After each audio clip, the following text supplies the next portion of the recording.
따라해 보겠습니다. 생각의 수준을 바꾸라.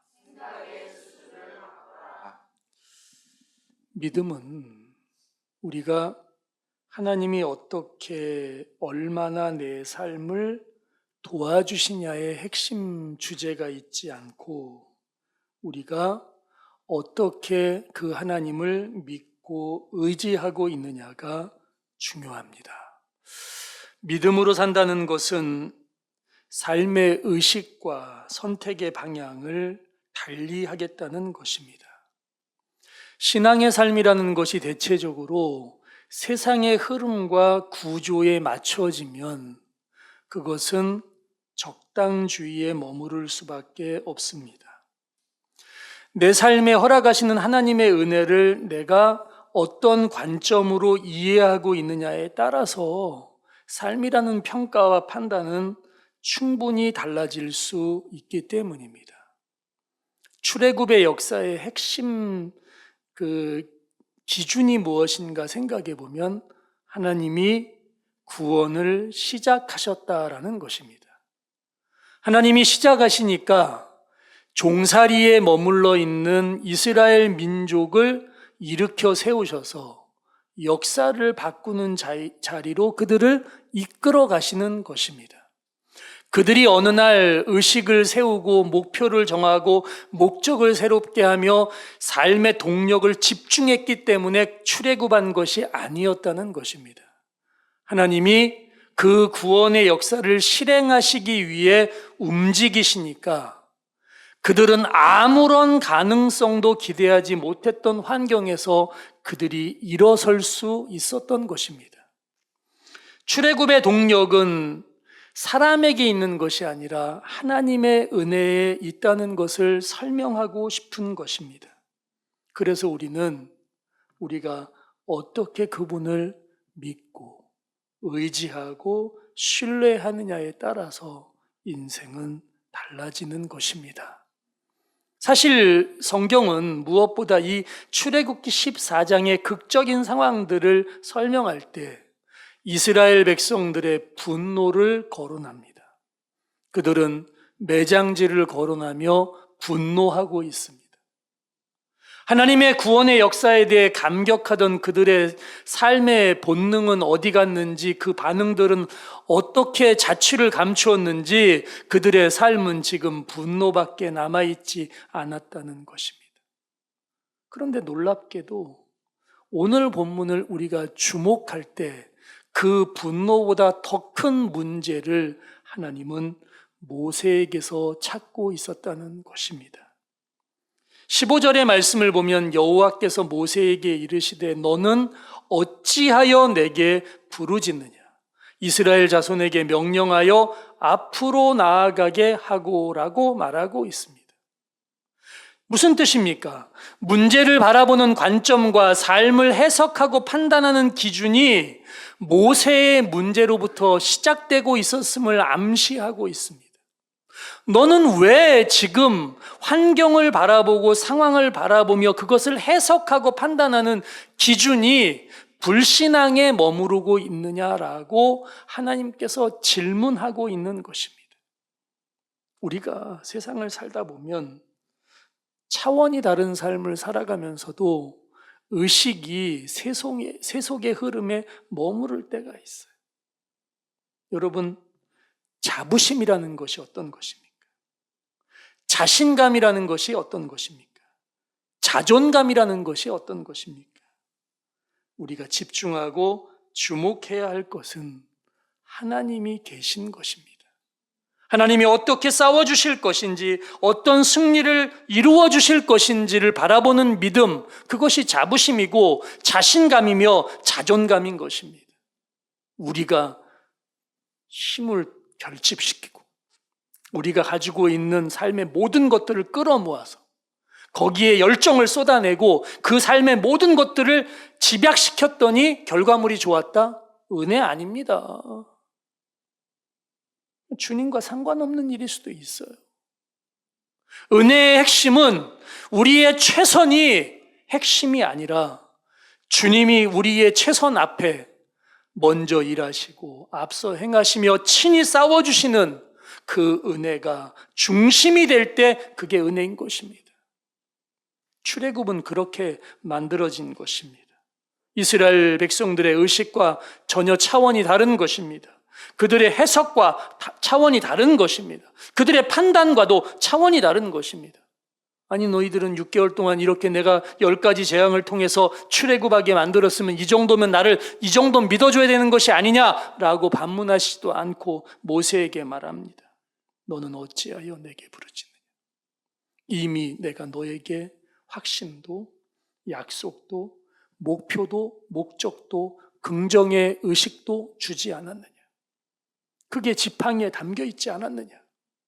우리가 그동안 경험해왔던, 그동안 우리의 삶을 지탱해왔던, 그리고 여기까지 우리의 삶을 인도하신 하나님의 은혜에 대한 의식들이 흐려지지 않으면 인생을 바라보는 관점은 불행 앞에 휘덮일 수 없는 것입니다. 그래서 신앙은요, 주목할 때, 집중할 때 그 중심을 하나님께 두어야 하는 것입니다. 주님은 주님의 역사를 이루시기 위해서 일하십니다. 그 목적을 준비하신 계획들을 완성하시기 위해 친히 싸우십니다. 아버지의 이름 때문에 하시는 거예요. 아버지의 계획은 아버지의 후회가 남지 않도록 최선을 다해 아버지가 우리를 향해 일하시는 것입니다. 우리는 그래서 믿음의 삶을 살아가는 것은 불가능의 소리에 마음을 빼앗기지 않는 것입니다. 우리 삶에 허락하시는 하나님의 은혜는 무엇입니까? 이미 우리 손에 붙잡혀 있는, 붙들려 있는, 어찌 보면 모세에게는 지팡이고 우리에게는 주님의 은혜 아니겠습니까? 그 은혜의 손길을 붙잡고 나아가면서 우리의 믿음의 삶의 한 걸음도 한 걸음도 상황과 환경에 마음을 빼앗기지 않고 주님이 역사를 이루어 가시는 그 역사의 흐름에 기대감을 품고 살아가는 것이 오늘 우리의 믿음이 되어야 하는 것입니다. 그런데 간혹 우리는 환경이, 상황이, 현실이 우리 삶을 무겁게 할 때를 경험할 때가 있습니다. 오늘 본문이 그렇게 설명하고 있어요. 홍해라는 어찌 보면 가장 두렵고 가장 고통스러운 환경, 뒤에서 지금 바로의 군대가 지금 막 오고 있는 그 절박한 상황들은 이스라엘 민족을 향하여서 그들의 삶의 기준을 흔들리게 하고 그들의 의식이 무너지게 하는 상황을 초래했다는 것입니다. 근데 생각해 보니 달라진 것은 하나도 없었습니다. 아무것도 지금 첨가된 것도 없습니다. 이 홍해를 넘어서고 바로의 군대를 무너뜨리는데 우리의 삶에 지금 더 플러스 되어야 될 것이 있는 것이 아니라 원래 주셨던 지팡이, 원래 주셨던 하나님의 약속의 위로에 대해서 그것을 내가 확신하는 마음만 품면 되는 것이었습니다. 오늘 본문은 이렇게 말합니다. 지팡이를 들고 손을 바다 위로 내밀어 그것이 갈라지게 하라. 이스라엘 자손이 바다 가운데서 마른 땅으로 행하리라. 주님은 이미 역사를 준비하셨고 그 일을 시작하셨고 그 일을 실행하시며 우리 삶의 은혜를 멈추지 않으신다는 것입니다. 그래서 믿음의 삶은 하나님이 시작하시는 구원 역사에 마음을 우리가 더 집중하는 것입니다. 그리고 하나님이 이루어 주실 축복의 영광을 기대하며 사는 것입니다. 흐름이 좀 안 좋을 수 있어요. 우리가 마주하는 환경이 조금 각박할 수도 있습니다. 삶의 굴곡이라는 것이 어찌 보면 인생을 무겁게 할 수도 있습니다. 하지만 생각에도 방향이 중요하듯이 그 모든 과정에서 여전히 하나님은 멈추시지 않고 일하신다는 것을 확신해야 한다는 것입니다. 광야의 시간들을 여러분 생각해 보셨습니까? 하나님 앞에 이스라엘 민족이 고통스러운 40년의 연단의 기간을 지났다? 이게 맞습니까? 아니죠. 그 연단의 기간 동안 하나님이 이스라엘을 안전하게 지키셨다가 핵심입니다. 우리의 인생의 삶이 그 삶의 시간들이 어찌 보면은 힘겹고 어려웠다. 그건 뭐 맞는 해석일 수 있어요. 그러나 그것은 불행이 될 수 없는 이유는 여전히 힘겹고 어려운 시간들을 하나님이 곁에서 우리를 붙드시고 도우시며 일하셨다라는 것이 은혜일 것입니다. 그래서 믿음의 삶을 살아가면서 우리가 척박한 광야의 시간처럼 고통의 시간을 살았다가 핵심이 되지 않도록 오늘도 우리의 믿음의 삶은 여전히 내 삶을 주도하시며 지키시며 책임져 주시며 도와주시며 인도해 가시는 하나님을 바라보는 믿음을 가져야 하는 것입니다. 여러분, 수준을 좀 높이는 믿음이 필요합니다. 인생의 크기를 확장해 가는 믿음의 결단이 필요합니다. 내 입장에서 생각해 보면 이런 거예요. 어렵다. 내 기준으로 생각해 보면 이런 겁니다. 힘들다. 해결하기도 어렵고 극복하기도 불편하고 삶의 문제들이 참 복잡하다. 이게 내 입장이고 내 기준인 것입니다. 그런데 거기에 하나님의 은혜를 우리가 중심으로 두면 달라집니다. 하나님이 이루시는 구원의 관점은 우리 삶의 해석을 다르게 하기 때문입니다. 어떻게 다르게 합니까? 나는 어렵다고 말했고 나는 불편하다고 생각했던 일들을 하나님은 오히려 새로운 축복의 영광으로 만들어 가시기 때문입니다. 내가 무엇을 가졌느냐는 중요한 것이 아니라는 것입니다. 여전히 하나님이 나를 통해 그 역사를 이루시기 위해서 일하시고 있다는 것이 핵심이기 때문입니다. 축복의 삶은 하나님이 하시면 인생의 불가능은 사라지는 것입니다. 승리의 삶은 하나님이 일하시면 우리의 삶의 모든 역사들은 결국 반전이 되는 것입니다. 내 입장과 기준은 중요한 해석 기준이 아니라는 것입니다. 여전히 하나님을 향한 우리의 믿음의 소망이 어떤 모습으로 나아가고 있느냐가 중요하다는 것입니다. 그래서 모세에게 말합니다. 너는 어찌하여 내게 부르짖느냐? 왜 너의 인생의 삶이 두려움과 염려와 근심의 시간에 머무르고 있느냐? 지금도 일하고 지금도 만들고 지금도 이루어 주실 하나님을 기대하며 살아갈 수 있는 믿음이 필요하다는 것입니다. 다 안겨준 지팡이는 왜 붙들고 있느냐? 그게 상징이 아니냐? 지팡이를 들고 손을 바다 위로 내밀으면 되는 거 갈라지지 않느냐? 그놈의 지팡이는 왜 무겁게 들고만 있느냐? 이렇게 말하고 있는 것입니다. 우리의 믿음의 동력은 무엇입니까?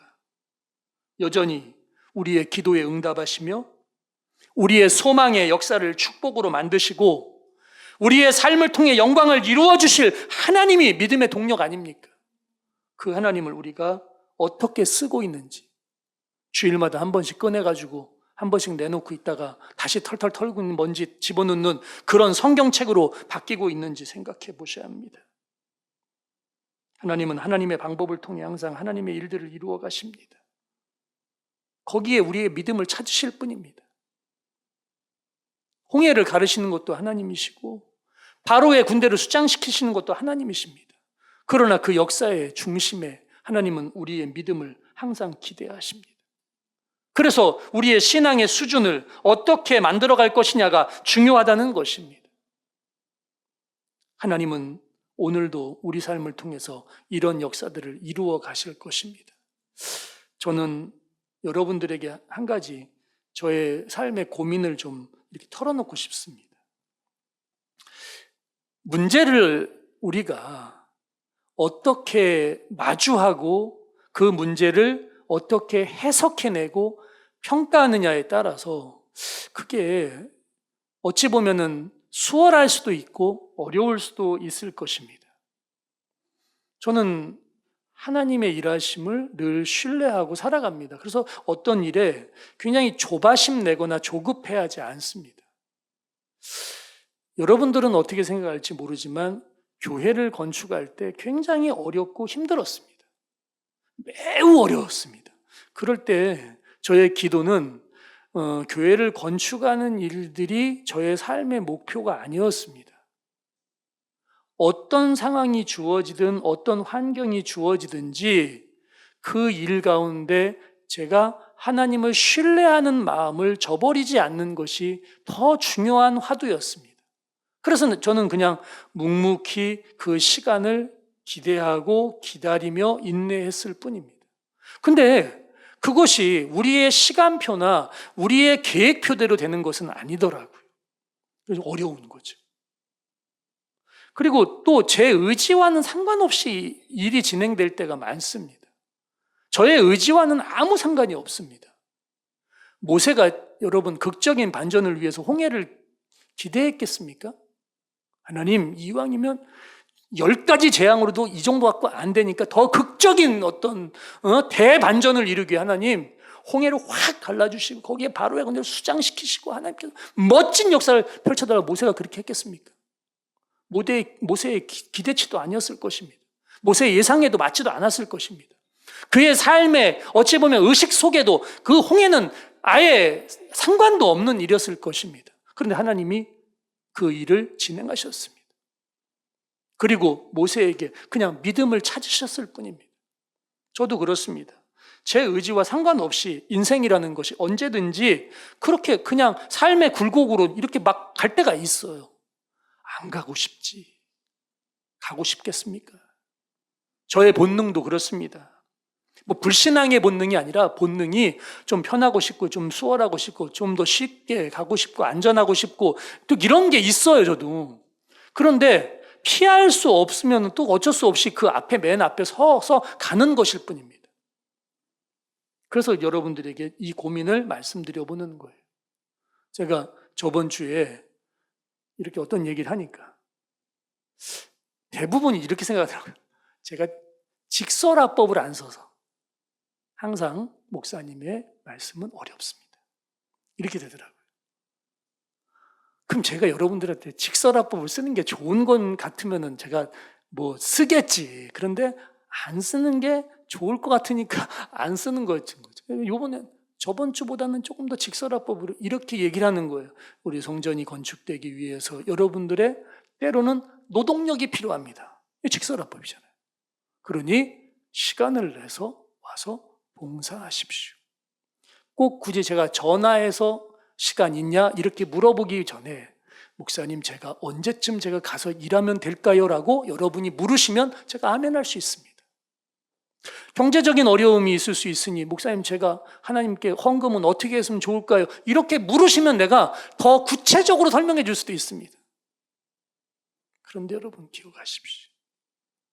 그 모든 과정에서 우리의 삶의 영적인 자부심과 자신감과 자존감이 무너지면 안 되는 것입니다. 한 주간 동안 저에겐 또 여러 변곡점이 있었습니다. 교회 건축을 돕겠다고 하시는 분들이 있어요. 여러분 뭐 왜 없겠습니까? 목사님 이렇게 돕고 싶습니다. 그 도움의 범위라는 거는 제가 설교 시간에 할 수 없지만 여러 범위가 다 들어가 있습니다. 그래서 완성될 때까지 다 돕겠다고 하십니다. 답변을 못하고 있어요, 제가. 답변을. 그냥 제가 이렇게 하면 됩니다. 고맙습니다. 저희 교회를 위해서 이렇게 후원해 주시고 협력해 주신 고맙습니다. 하나님의 은혜입니다. 이렇게 받아들이면 네, 잘 됩니다. 근데 저에게 걸림돌이 하나 있습니다. 새벽마다 엎드려서 기도할 때 이것입니다. 하나님, 제가 주님 앞에 가서 인생의 보고서를 내어놓을 때 나의 사랑하는 성도들이 그 영광의 자리에 핵심 주체가 되지 못하고 다른 사람들이 거기에 협력자로 있었다는 것을 제가 동의할 수 있습니까? 할 때 아직까지 동의가 안 돼서 못하는 겁니다. 그런 일이에요. 왜? 굉장히 기술적인 분들이 오셔가지고 잘 마치기 위해서 여러 과정을 통해서 하신다고 구체적으로 저에게 말씀해요. 그게 변곡점입니다. 제가 그냥 얘기할 때 이래요. 고맙습니다. 이게 한마디만 하면 되는데 그 고맙습니다를 못하고 있어요. 지금 제가 계속. 그리고 이렇게 기도합니다.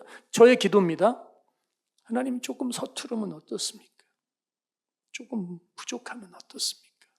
우리 성도들이 와서 조금 모자라도 그렇게 하나님의 교회가 잘 완성되는 게 저에겐 기쁨입니다. 세련되지 않아도. 이렇게 생각하고 있는 제가 혹시 잘못된 거라면 예배 마치고 나갔을 때 목사님 그것보단 이게 낫다고 저한테 얘기하면 제가 아멘 하겠습니다. 딱 요 차이입니다. 안 하겠다 하겠다의 문제가 아니라 저는 축복을 빼앗기고 싶지 않은 마음이 너무 크기 때문에 그렇습니다.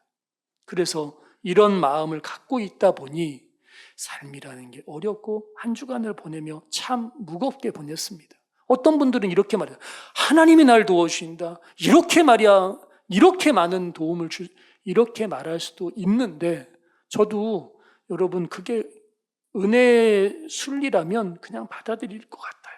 근데 여전히 저에게는 모르겠어요. 저의 자존심인지 뭔지 모르지만 하나님께서 저에게 아직까지 그 마음을 허락해 주시지 않고 있습니다. 안 허락해 주시면 제가 그랬잖아요. 제가 혼자라도 하겠다고. 그 마음 여러분들에게 오늘 그냥 다 내어놓습니다. 인생 앞에 어떤 것이 당연하다라는 건 없겠지만, 그러나 저는 이런 생각으로 이 설교를 마치려고 합니다. 역사를 준비하신 하나님, 그리고 그 영광을 이루실 하나님이 우리를 부르셨다는 것입니다. 다른 교회로 부른 것이 아니라 한성교회로를 부르셨으니 그 자리의 영광은 우리 몫이 되어야 하지 않을까라는 가장 소박한 주님 앞에 의식을 담임 목사가 갖고 있습니다. 가장 특별하게 준비하신 축복의 시간을 혹시 우리가 남에게 양도해야 된다는 것, 제가 참 동의하기 어려웠기 때문입니다. 그래서 우리의 수준을 좀 더 높여서 믿음의 길에서 앞으로 나아갔으면 좋겠다라는 생각을 갖게 되어집니다. 기도합니다. 거룩하신 아버지 하나님, 주님이 호렙산에서 모세를 만나셨고 그 부르심 앞에 이미 허락하셨던 구원 역사의 약속이 출애굽의 기적과 그 놀라운 역사로 시작되었지만 여전히 홍해 앞에서 두렵고 근심하며 절망과 낙담에 빠져 있는 불신앙의 본능도 피하지 못했습니다. 주님, 우리도 그렇습니다. 주님의 도우심과 인도하심과 역사하심과 영광을 확신하며 긍정하며 나아가고 있지만, 때로는 세상의 소리에, 세상의 흐름에, 그 현실과 상황에 우리의 마음이 하나님의 은혜에서 멀어질 때도 있습니다. 주님, 우리를 붙들어 주옵소서. 우리가 붙들고 있는 십자가의 구원의 감격과 여전히 우리에게 능력으로 허락하신 성령의 은혜를 우리가 확신으로 붙들고 다시 한 걸음 더 앞으로 나아갈 수 있도록 도와주옵소서.